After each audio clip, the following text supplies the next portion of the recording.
TRS MLA Jaipal Yadav కు కల్వకుర్తి కాంగ్రెస్ అభ్యర్థి కసిరెడ్డి నారాయణరెడ్డి సవాల్ విసిరారు. 5 ఏళ్లుగా ఎమ్మెల్యేగా ఉండి ఇప్పటి వరకు బడుగు బలహీన వర్గాలకు ఏం చేశావో చెప్పాలన్నారు. ఇక ఎమ్మెల్యేగా ఉండి చేసిన అభివృద్ధి ఏమిటో చర్చకు సిద్ధమా అని నారాయణరెడ్డి ఛాలెంజ్ చేశారు. నాగర్ కర్నూలు జిల్లా కల్వకుర్తి నియోజకవర్గంలోని ఆకుతోటపల్లి, సింగంపల్లిలో 6 గ్యారంటీ పథకాలను ఇంటింటికి తిరిగి ప్రచారం చేశారు.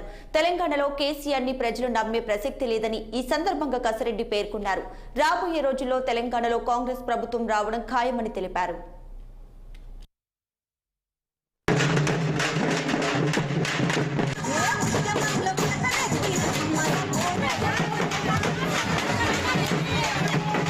ఈ రోజు ప్రచారం వెళ్తుంటుంటే వదిలిపెట్టి కాంగ్రెస్ పార్టీలోకి వచ్చి ఈ రోజు జాయిన్ అవుతా ఉన్నారు.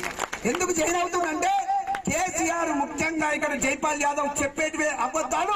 ఏ పని చేయనటువంటి నిద్రావస్థలో ఉన్నటువంటి జైపాల్ యాదవ్ ఏమి చేయడని చెప్పేసి గ్రహించే ఈ రోజు బీఆర్ఎస్ పార్టీ నుంచి అక్కడ సర్పంచులు, తర్వాత వార్డు మెంబర్స్ ఏ గ్రామానికి పోయినా కూడా వదిలిపెట్టేసేసి ఈ రోజు కాంగ్రెస్ పార్టీలో జాయిన్ అవుతుందంటే ముఖ్యంగా నేను లాస్ట్ చెప్తా ఉన్నాను, ఈ పిల్లల భవిష్యత్తు కోసం నేను పనిచేస్తాను.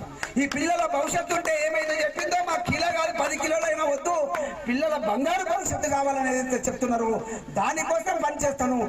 ఆ పిల్లలు బాగా చదువుకుంటే ఉద్యోగాలు వచ్చినట్లయితే ఈ కుటుంబాలను బాగుపరుచుకుంటాను, ఈ గ్రామాలు కూడా బాగుంటాయి. నేను దానికోసం ప్రయత్నం చేస్తాను. ఇంకా ఆయన నిద్రావస్థలో ఉండి ఒకటే మీకు సవాల్ చెప్పిపోతున్నా, ఆయన మీకు కాదు ఆయనకు చెప్పిపోతున్నా. నువ్వు ఆయన కంటే జైపాల్ యాదవ్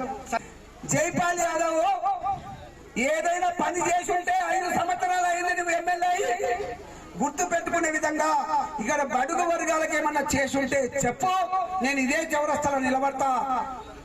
నేనేం చేశాను ఎమ్మెల్సీగా, నువ్వు ఎమ్మెల్యేగా లేనప్పుడు, నువ్వు ఎమ్మెల్యేగా 5 సంవత్సరాలు అయినావు కదా, ఏం చేసినావో చెప్పు, చర్చ పెట్టు. ఒకవేళ నువ్వేం చేయలేదంటే నారాయణ రెడ్డి నేను ఓట్లు అడగను, నేను ఉన్నాను.